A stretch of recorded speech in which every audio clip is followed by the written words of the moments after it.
안녕하세요. 풋볼 포레스트입니다. 신태용 감독의 인도네시아 대표팀이 AFC 아시안컵 토너먼트 진출에 성과를 올린 데 이어 월드컵에서도 사상 최초로 3차 예선까지 진출해 선전을 펼치고 있고, 3차 예선에서는 아시아에서 가장 강한 수준의 팀들로 손꼽히는 사우디아라비아, 호주와의 1, 2차전 경기를 비기면서 계속해서 놀라움을 선사하고 있는데, 인도네시아 대표팀은 오늘 새벽에 있었던 이번 3차 예선 3차전에서는 중동의 강호 바레인을 원정에서 잡아내는 대이변을 일으킬 뻔했지만 석연치 않은 심판 판정으로 인해 허무하게 승리를 놓쳐버리면서 많은 인도네시아 축구팬들이 정말 엄청난 분노를 터뜨리고 있습니다. 인도네시아 대표팀 감독으로 부임해서 어느덧 5년째 인도네시아 대표팀을 이끌고 있는 신태용 감독의 행보가 정말 심상치 않습니다. 신태용 감독은 지난 2023 AFC 아시안컵에서 인도네시아 대표팀을 역사상 처음으로 토너먼트에 진출시키는 정말 놀라운 업적을 써냈었는데요. 인도네시아 대표팀은 이번 아시안컵에서 이라크, 일본, 호주 대표팀에게 연달아 패배를 하면서 16강전에서 탈락을 했지만 베트남 대표팀을 잡아내는 정말 놀라운 성과를, 그것도 아시안컵이라는 큰 무대에서 해내면서 많은 팬들을 열광하게 만들었었습니다.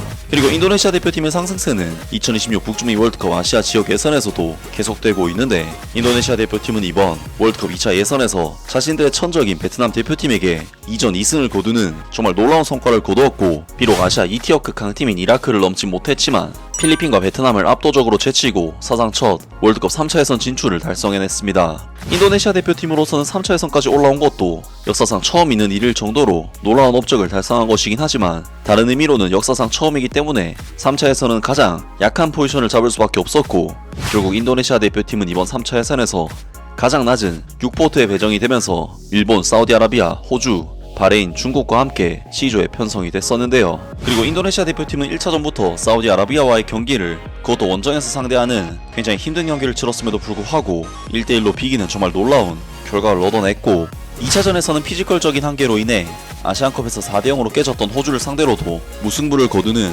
정말 놀라운 결과를 얻어내면서 신태용 감독의 인도네시아 대표팀은 아시아 3차 예선에서도 전혀 밀리지 않는 놀라운 경기력으로 연일 팬들을 놀라게 만들고 있는데, 상승세를 타고 있는 신태용 감독의 인도네시아 대표팀은 오늘 새벽에 있었던 3차 예선 3차전 바레인 원정 경기에서도 좋은 결과를 얻어내면서 불가능해 보이는 월드컵 본선 진출에 대한 희망을 정말 현실적으로 생각할 수가 있게 되었습니다.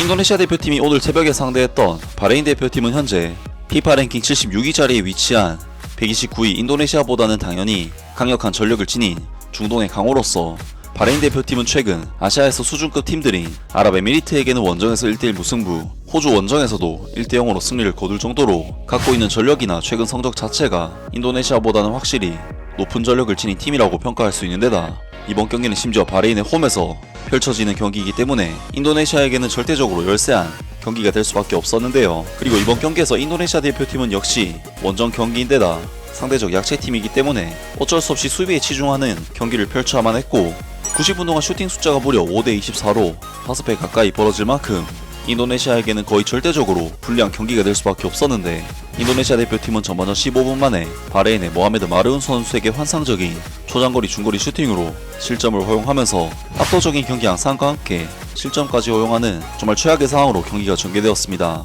하지만 인도네시아 대표팀은 실점 이후에도 계속해서 수비적으로 단단히 후방을 걸어 잠그면서 득점을 터뜨리기 위해 공격적인 역습도 수차례 시도를 했는데, 결국 인도네시아 대표팀은 전반전 추가 시간 바레인 진영 박스 안에서의 세컨볼을 인도네시아의 오란망우 선수가 뛰어난 위치 선정으로 받아먹으면서 인도네시아 대표팀은 완전히 밀리고 있었던 경기를 1대1 원점으로 돌려놓으면서 성공적으로 전반전 경기를 마쳤습니다. 그리고 인도네시아 대표팀은 후반전에도 바레인을 말리게 만드는 늪축구로 계속해서 경기를 동점 상황으로 이끌고 가는데, 인도네시아 대표팀은 결국 74분 오늘 경기 원톱 스트라이커로 나선 라파엘 스트라이크 선수가 환상적인 가마차기 슈팅으로 바레인 대표팀의 골망을 흔들었고, 이번 득점을 통해 스코어를 2대1로 역전을 시켰습니다.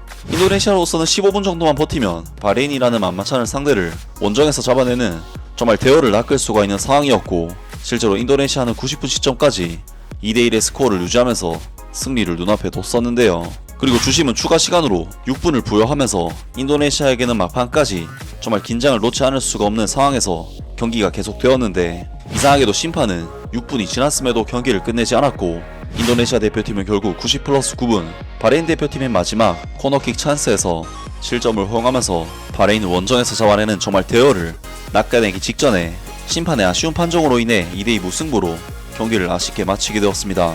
사실 이번 경기는 누가 봐도 심판이 너무 과도하게 추가 시간에 추가 시간까지 부여를 하면서 결과가 바뀌었기 때문에 인도네시아에게는 당연히 억울할 수밖에 없는 결과였고, 신태용 감독은 강력한 항의를 하다 결국 퇴장까지 당하는 상황이 발생하기도 했는데요. 물론 인도네시아 입장에서는 다 잡았던 경기를 놓쳤다는 부분에서 아쉬움이 남는 경기였지만, 그래도 인도네시아라는 약체팀이 바레인이라는 중도의 강호를 원정에서 비겼다는 게 결과 자체만 봤을 때는 꽤나 좋은 결과를 얻었다는 생각이 들긴 합니다. 하지만 인도네시아 팬들 입장에서는 무승부와 승리가 너무나도 다른 결과이기 때문에 많은 인도네시아 축구 팬들은 현재 심판 판정에 대한 엄청난 비난의 목소리를 터뜨리고 있습니다. 심판의 결정에 대해 이야기할 것이 많다. 시간이 더 많아지는 것도 마치 12시간처럼 느껴진다. 심판의 징계에 대해 피파에게 보고를 해야 한다. 대회 중 이상한 결과가 많이 나온다. 6분의 추가 시간이 있지만 8분 이상까지 끝나지 않았다. 바레인의 골은 VAR로 확인되지 않았으며 옵사이드 가능성도 있었다. 말이 안 된다고 신고를 해줘. 6분 정도 시간을 추가하고 거기서 더 추가를 한다고 지랄하지마 제발. 좋은 게임이었어 선수들. 우리에게 공평하지 않은 심판. 여러분은 잘했지만 개선해야 할 점이 많이 있다. 여러분이 여전히 포기하지 않고 열광하길 바란다. 에릭 토이르 회장님 제발 피파에 항의해줘. 심판이 왜 아랍 국가 출신인가? 공평하면 괜찮아. 근데 연장전 6분인데 바레인이 득점할 때까지 경기는 끝나지 않았다. 엄청난 노력, 엄청난 팀, 정말 자랑스러워 친구들. 심판의 불공정한 판정에도 불구하고 계속 빛나서 우리를 믿게 만들었어. 좋은 경기였고 정말 멋진 싸움이었다. 계속 우리를 위해 싸워줘. 우리는 당신들을 믿는다. 고마워. 국가대표팀 감사합니다. 고생해주신 모든 선수, 코치, 스태프분들께 감사드린다. 아직 갈 길이 멀다. 열정을 가지고 다음 경기를 위해 최선을 다하자. 그리고 우리는 이번 경기 이후에도 바레인이 계속해서 패배하기를 기도한다. 여러분 모두가 자랑스럽다. 등등 많은 인도네시아 축구 팬들이 이번 경기 주심을 맡은 심판에게 정말 엄청난 분노를 드러냈고, 좋은 경기를 펼친 인도네시아 대표팀에 대해서는 찬사가 쏟아졌습니다. 인도네시아 대표팀은 물론 이기지 못한 것은 굉장히 아쉬운 결과지만 비긴 결과 또한 정말 대단한 결과라고 할 수가 있는데요. 인도네시아 대표팀은 이번 경기 무승부를 통해 월드컵 3차 예선에서 가장 적은 패배를 기록한 동남아시아 팀으로서 최초의 기록을 달성하게 되었는데, 정말 신태용 감독, 인도네시아 대표팀에서 계속해서 역사상 최초의 업적들을 갈아치우면서 신화를 써나가고 있는데요. 신태용 감독이 지금 정도의 성과라면 베트남 대표팀을 이끌고 역사를 썼던 박항서 감독의 업적을 그대로 재현할 수 있지 않을까 싶고, 동남아시아 최고 레벨의 팀으로서 동남아시안컵 우승까지도 도전해볼 만한 전력이 아닐까 싶은데, 과연 신태용 감독이 어디까지 인도네시아 축구를 발전시킬 수 있을지 앞으로에 있을 경기도 기대를 해보겠습니다. 아무튼 오늘 영상은 여기까지고요. 영상 재밌게 보셨다면 구독과 좋아요 그리고 댓글 부탁드립니다. 감사합니다.